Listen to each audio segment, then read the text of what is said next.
मुस्कान की बड़ी बहन पल्लवी बेड पर अभी तक सो रही थी, तो वहीं मुस्कान और उसकी मंझली बहन शीशे के सामने मटक रही थी। तभी उनकी माँ उर्मिला हाथ में पानी की बाल्टी और पोछा लेकर आती है और कहती है, बेशर्मो, नाश्ता क्या तुम्हारे पापा आकर बनाएंगे? और इस बड़ी महारानी को देखो, अभी तक सो रही है, इसे कोई फिक्र ही नहीं है।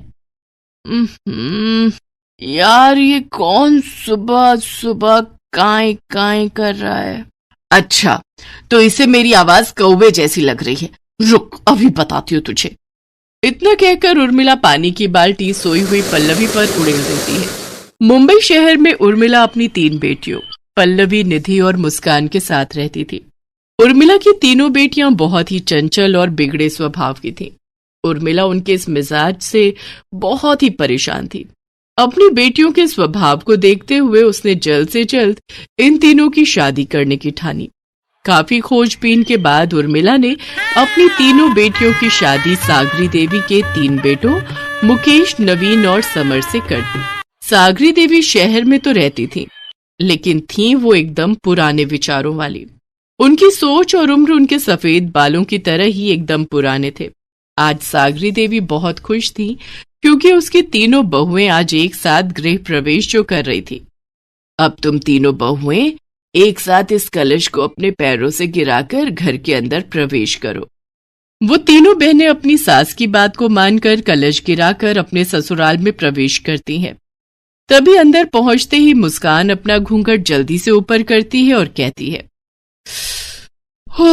उफ, यहाँ तो कितनी गर्मी है यार। सासू माँ, जल्दी से एसी चला दो, बहुत गर्मी है। उसकी ऐसी हरकत देखकर सागरी देवी को बहुत गुस्सा आता है और वो सभी घर वालों और रिश्तेदारों की मौजूदगी में उस पर चिल्लाते हुए कहती हैं, मुस्कान बहू, ये क्या बदतमीजी है? मुझे तुझसे बिल्कुल भी ऐसी उम्मीद नहीं थी। इतनी भी क्या जल्दी पड़ी थी तुझे अपना घूंघट हटाने की? अरे, कल तेरी मुंह दिखाई है, कम से कम तब तक तो रुक जाती। तभी अपनी बहन की तरफदारी करते हुए निधि कहती है, तो इसमें उसने क्या बुरा कर दिया सासू माँ? अगर उसे गर्मी लग रही है तो वो तो घूंघट हटाएगी ना। बड़ी होने के नाते तुझे अपनी छोटी बहन को संस्कार सिखाने चाहिए, ना कि उसको गलत शिक्षा देनी चाहिए। अब बस भी करो सासू माँ, आप तो बेवजह ही मेरी दोनों बहनों को सुनाए जा रही हो। और अगर मुस्कान ने घूंघट हटा भी लिया तो इसमें इतना हाइपर होने की क्या जरूरत है? बेकार का तमाशा बना रखा है आपने। तीनों नई नवेली बहुएं सभी रिश्तेदारों के सामने अपनी सास को खूब सुनाती हैं। फिर वो तीनों बहुएं भी अपने अपने पतियों के साथ अपने कमरे में चली जाती हैं। रात को जब मुस्कान अपने कमरे में होती है तो उसका पति समर उससे कहता है, देखो जानू, तुम मुझे बहुत पसंद हो, लेकिन वो क्या है ना, मेरी माँ थोड़े पुराने विचारों वाली है, तो तुम कोशिश करना कि तुम उनसे तालमेल बिठा सको। आप बिल्कुल भी फिक्र मत करो जी, हम तीनों बहनें हैं ना, हम सब अच्छे से संभाल लेंगी। अगली सुबह वो तीनों बहनें बैकलेस ब्लाउज पहनकर अपनी पहली रसोई की रस्म करने जाती हैं। अरे वाह वाह, क्या हॉट लग रही हो तुम दोनों। तो तुम कौन सी कम लग रही हो, एकदम पटाखा लग रही हो। तभी वहाँ निधि का पति नवीन आ जाता है। अरे, ये कैसे कपड़े पहन रखे हैं आप लोगों ने? अगर माँ ने आप तीनों को इस हालत में देख लिया तो वो बहुत गुस्सा होंगी। वो थोड़े पुराने विचारों की हैं। आप टेंशन मत लो, हम माँ जी को समझा लेंगे। और वैसे भी बैकलेस पहनने में आखिर बुराई ही क्या है। तभी वहाँ सागरी देवी आ जाती है और अपनी बहुओं को ऐसे कपड़ों में देखकर कहती है, हे राम, ये तुम तीनों ने कैसे कपड़े पहन रखे हैं? तुम में कुछ लाज बची है या नहीं? कम से कम ये तो सोचती कि इस घर में 4 मर्द घूमते हैं। हे ऊपर वाले, ये मुझे कैसे दिन दिखा रहा है? मेरी बहुएं अब इस घर में अधनंगी होकर घूमेंगी। माँ जी, आप हर बात पर रोक टोक क्यों करती हैं भला? अरे, हम आज की मॉडर्न ख्यालात की लड़कियां हैं, जो मर्जी आए वो पहनेंगी। मैंने पहले ही कहा था तुम लोगों से, माँ को ये सब बिल्कुल पसंद नहीं आएगा। अब करवा लिया ना घर में कलेश। इतना कहकर नवीन गुस्से में वहां से चले जाता है। हे भगवान, ये कैसी बेशर्म बहुएं दी हैं आपने मुझे। जितने छोटे इनके कपड़े हैं उससे कई गुना लंबी तो इनकी जुबान है। चलो अब जल्दी से नाश्ता बनाओ और मेरे बेटों को परोसो, उनको ऑफिस जाने के लिए देरी हो रही है। इसके बाद वो तीनों सबके लिए नाश्ता लगाती हैं, जिसको खाकर उनके पति ऑफिस के लिए निकल जाते हैं। अब तो ये रोज का हो गया था। सागरी की खुले विचारों वाली बहुओं को हर रोज अपनी सास से किसी न किसी बात के लिए बेशर्मी के ताने सुनने पड़ते थे। एक दिन उर्मिला अपनी बेटियों को फोन करती है। अरे कैसी हो तुम तीनों? कहीं अपनी हरकतों से अपनी सासू माँ को परेशान तो नहीं कर रही? क्या माँ, कम से कम अब तो हमें ताना देना छोड़ दो। शादी से पहले माँ की बातें सुनो और शादी के बाद अपनी सास की। तो ऐसी हरकतें करती ही क्यों हो कि सबकी सुनना पड़े। चल अब रखती हूँ, तुम तीनों अपना ध्यान रखना। ऐसे ही कुछ दिन बीत जाते हैं। तभी उनके पड़ोस में रहने वाली मधु आंटी उनके घर आती है। सागरी, अरे ओ सागरी, कहाँ है? आंटी जी, सासू माँ तो किसी रिश्तेदार के घर कीर्तन में गई हुई हैं। आप बैठिए, वो बस आती ही होंगी। अच्छा ठीक है। अब ये बताओ बेटा कि तुम्हें तुम्हारी सास ज्यादा परेशान तो नहीं करती? नहीं आंटी जी, बिल्कुल भी नहीं, बल्कि वो तो हमारा ध्यान बड़े अच्छे से रखती हैं। हाँ, वो हमें बिल्कुल अपनी बेटी की तरह प्यार करती हैं। अब झूठ मत बोलो बहू, सारा मोहल्ला जानता है कि वो तुम तीनों को हर चीज के लिए रोक टोक करती है, तुम्हें सबके सामने बेशर्म कहती है और तुम सबका जीना हराम करती है। अरे मैं तो कहती हूँ कि घर में ऐसी सास हो तो तुम सबको उनसे अलग हो जाना चाहिए। मेरी मानो तो अपने पतियों को लेकर कहीं अलग घर में रहने चली जाओ, या फिर अपनी सास को वृद्धाश्रम भेज दो, तभी उसकी अकल ठिकाने आएगी। आंटी जी, हम तो सिर्फ जुबान और कपड़ों से बेशर्म होंगी, लेकिन असली बेशर्म तो आप हो, जो अपनी सहेली की बुराई उसी की बहुओं से कर रही हो। आप अच्छे खासे परिवार में फूट डलवाना चाहती हो ना? आंटी जी, जैसे आपका बेटा बहू आपसे अलग हो गए, आप चाहते हो कि हमारा परिवार भी वैसे ही अलग हो जाए। शर्म नहीं आई आपको ऐसा कहते हुए? हे राम, इनकी जुबान तो देखो, सच ही कहती है सागरी, बड़ी ही बेशर्म हो तुम तीनों, और साथ में बिगड़ी हुई भी। कुछ तमीज ही नहीं है कि अपने से बड़ों से कैसे बात की जाती है। आपकी हिम्मत कैसे हुई हमें बेशर्म और बिगड़ी हुई कहने की? और वो हमारी सास है, उनका हम पर पूरा हक है कि वो हमें कुछ भी बुलाए। अब अगर आपने एक और शब्द भी हमारी सास या हमारे परिवार के खिलाफ बोला ना, तो मैं आपकी जुबान खींच लूंगी। अरे हम तो सिर्फ कपड़े बैकलेस पहनती हैं, पर आप तो पूरी की पूरी कैरेक्टरलेस हो। बाप रे, बिल्कुल सही कहती है तुम्हारी सास, तुम सब की सब बिगड़ी हुई बेशर्म लड़कियां हो। मधु ये कही रही होती है कि तभी सागरी अपनी समधन उर्मिला के साथ दरवाजे पर खड़ी उनकी सारी बातें सुन लेती है, और वो अंदर आकर मधु से कहती है, बिल्कुल सही कहा तुमने मधु, ये मेरी तीनों बहुएं बड़ी ही बेशर्म हैं, लेकिन आज मुझे गर्व है कि मुझे ये तीनों बेशर्म बहुएं मिली हैं, क्योंकि जिनके पड़ोसी तुम जैसे हो, उनके पास ऐसी ही बहुएं होनी चाहिए। अरे सागरी, तू मेरी बात तो सुन, मैं तो तेरा ही पक्ष ले रही थी, लेकिन ये तीनों बिगड़ी हुई बहुएं ही चाहती थी कि तुम जल्दी से अपनी जायदाद इनके नाम कर दो। अब बस भी करो बहन जी, कितना झूठ बोलोगी। हम दोनों ने तुम सबकी सारी बातें सुन ली है, और हमें ये भी पता है कि कौन सच बोल रहा है और कौन झूठ। मुझे हमेशा ही अपनी तीनों बेटियों के मुंहफट और मॉडर्न विचारों से दिक्कत थी, लेकिन मुझे आज समझ आ गया कि इंसान की पहचान उसके कपड़ों से और सोच से नहीं, बल्कि उसकी नीयत से होती है। भले ही मेरी तीनों बेटियां खुले विचारों की हैं, लेकिन इनकी नीयत और मन बिल्कुल साफ है। बिल्कुल सही कहा समधन जी आपने, आज मुझे अपनी तीनों बहुओं पर गर्व है। आज ऊपर वाले ने मेरी आंखें खोल दी, और तू मधु, आज के बाद इस घर के आसपास दिखना भी मत। पूरी तरह जलील होने के बाद मधु शर्मिंदा होकर वहां से चली जाती है।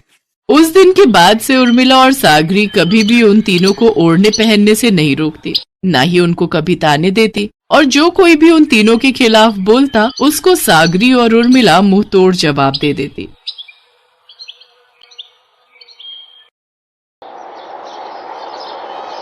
आईने के सामने खड़ी होकर आशना तैयार हो रही थी। उसने मिनी ड्रेस पहन रखी थी। लाल रंग की लिपस्टिक और आंखों में काजल लगाकर वो बहुत ही सुंदर दिख रही थी। उसने बाल में अच्छे से जूड़ा भी बनाया था। अपनी खूबसूरती को आईने में निहारते हुए वो गालों में पाउडर लगा रही थी। थोड़ा टचअप और कर लेती हो।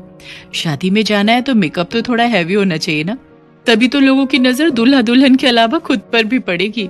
कुछ देर बाद वो पूरी तरह तैयार हो गई, लेकिन उसे डीओ नहीं मिल रहा था। उसने इधर उधर देखा, लेकिन डीओ नहीं दिखा। ओहो, अब ये डीओ कहाँ चला गया? यहीं तो रहता है। रवि से पूछती हूँ। उसके बाद उसने ऊंची हील वाली सैंडल पहनी और खटखट करती हुई ड्राइंग रूम में आई, जहाँ उसका हस्बैंड रवि मोबाइल में गेम खेल रहा था। तुमने मेरा डीओ देखा है क्या? लेकिन रवि मोबाइल गेम में इतना व्यस्त था कि उसने अपनी वाइफ की बात सुनी ही नहीं। एक दो बार आशना ने फिर से रवि से वही बात पूछी, लेकिन वो तो मोबाइल गेम में पूरी तरह घुसा हुआ था। ये देखकर आशना को गुस्सा आ गया और वो रवि के पास गई और उसके हाथ से उसका मोबाइल छीन लिया। अरे ये तुम क्या कर रही हो? ये बोलकर उसने जैसे ही अपनी पत्नी की ओर देखा, वो देखता ही रह गया। कुछ देर आशना भी उसे घूरते हुए देखती रही और फिर कहा, क्या बात है, तुम मुझे ऐसे घूर कर क्यों देख रहे हो? पहले तुमने मुझे कभी देखा नहीं है क्या? तुम ये पहनकर जा रही हो शादी में, इस मिनी स्कर्ट में? क्यों, कुछ खराबी है क्या इसमें?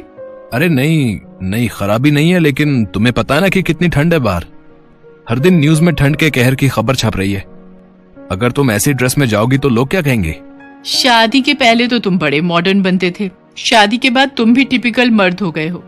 अरे लोग क्या कहेंगे ये सोचकर मैं कपड़े पहनना छोड़ दूं? अजीब हाल है। सुनो, मुझे नहीं जाना तुम्हारे साथ शादी में, तुम ही जाओ अकेले। ये कहकर आशना गुस्से में अपने कमरे में जाने लगी तो रवि ने उसका हाथ पकड़ लिया। छोड़ो छोड़ो मेरा हाथ। सारे के सारे मर्द एक जैसे ही होते हैं। शादी के पहले उनका अलग चेहरा होता है और शादी के बाद तो उन्हें लगता है कि औरतें बस उनके इशारों पर चलती रहें। वो जो चाहे औरतें वही करें, जो चाहे पहने, जो चाहे खाए, जहां वो चाहे औरतें जाएं। अरे आप लोग को पत्नी नहीं दासी चाहिए होती है। आशना देखो, तुम बात को क्यों च्युइंगम की तरह खींच रही हो? मैं खींच रही हूँ? लो कर लो बात। शादी में मैं क्या पहनूं ना पहनूं ये अब आप डिसाइड करेंगे। आशना, ये मैं कहाँ कह रहा हूँ कि मैं तुम्हारे कपड़े डिसाइड करूंगा। तुम्हें जो पहनना है पहनो, लेकिन तुम देख रही हो ना कितनी सर्दी है। अगर इन छोटे कपड़ों में तुम बाहर जाओगी तो बीमार होने का डर है। बीमार तो बहाना है रवि। तुम खुद नहीं चाहते कि मैं तुम्हारे साथ शादी में ऐसे कपड़ों में जाऊं। नहीं आशना, ऐसा बिल्कुल नहीं है। तुम्हारा अगर मिनी ड्रेस में ही शादी अटेंड करने का मन है तो नो प्रॉब्लम। रवि बात ज्यादा बढ़ाना नहीं चाहता था क्योंकि उसे पता था कि आशना सुनेगी नहीं। आशना मिनी ड्रेस में ही शादी में पहुंच गई। वहां सभी की नजर उसी पर टिक गई। सभी उसे घूर घूर कर देख रहे थे। रवि को थोड़ा अजीब महसूस हो रहा था, लेकिन आशना तो बहुत खुश थी।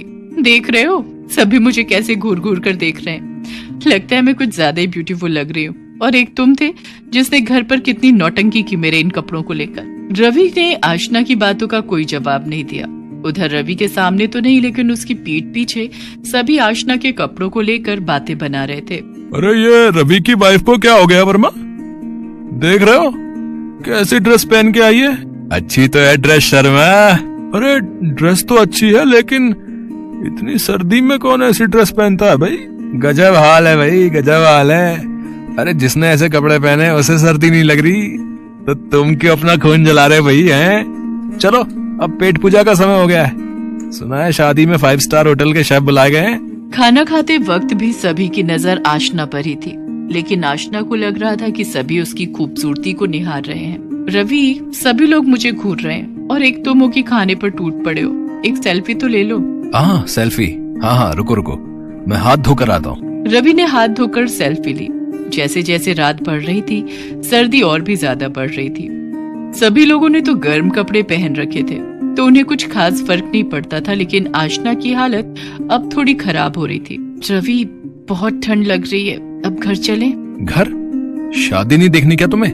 नहीं रवि, इतना पेशेंस नहीं है मुझ में। रवि और आशना अपनी कार से घर वापस लौट आए। अगले दिन की बात है। आशना ने रवि को कांपते हुए जगाया। रवि, रवि उठो ना। क्या हुआ आशना, तुम इस तरह कांप क्यों रही हो? रवि ने आशना के सिर पर हाथ रखा तो वो तवे की तरह गर्म था। आशना, तुम्हें तो तेज बुखार है। रवि ने अपनी बात भी खत्म नहीं की थी कि आशना ने कहा, रवि उल्टी आ रही है मुझे, वॉशरूम ले चलो मुझे। आशना को लगातार उल्टी तो हो ही रही थी, उसे दस्त भी लग गए थे। रवि, बहुत वीकनेस लग रही है, बहुत ही ज्यादा। ये कहकर आशना जमीन पर गिर पड़ी। उसे सांस लेने में भी अब दिक्कत हो रही थी। आशना, क्या हुआ तुम्हें? आंखें खोलो अपनी। आशना का शरीर ठंडा होता जा रहा था। उसकी हालत देखकर रवि बहुत डर गया और उसी समय उसे अपनी पीठ पर लाद कर नीचे ले गया और फिर कार से हॉस्पिटल। डॉक्टरों ने आशना का चेकअप किया तो इन्हें इमीडिएट एडमिट करिए, इनकी हालत बिल्कुल ठीक नहीं है। आशना को आईसीयू में एडमिट किया गया। उसे ऑक्सीजन सपोर्ट पर रखा गया क्योंकि वो ठीक से सांस नहीं ले पा रही थी। पूरी रात वो उसी तरह अस्पताल में रही। अगले दिन डॉक्टर साहब, आखिर आप लोग कुछ बोलते क्यों नहीं? अच्छी भली तो थी मेरी बीवी, अचानक से उसे ऑक्सीजन सपोर्ट पर क्यों रखा है आपने? कुछ चिंता की बात है क्या?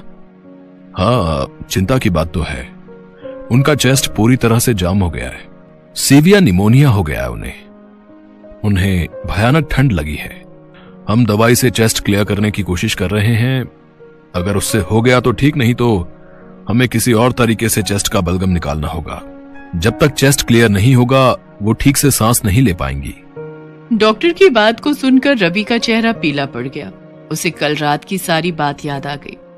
मैंने कितना मना किया था उसे, लेकिन उसने मेरी बात मानी ही नहीं। हे ईश्वर, आशना को ठीक कर दो। पूरी रात रवि आशना के लिए भगवान से प्रार्थना करता रहा, लेकिन अगले 2 दिन तक आशना की तबीयत में कोई सुधार नहीं आया। और तीसरे दिन की बात है, रात का समय था। रवि अस्पताल के बाहर बैठा हुआ था।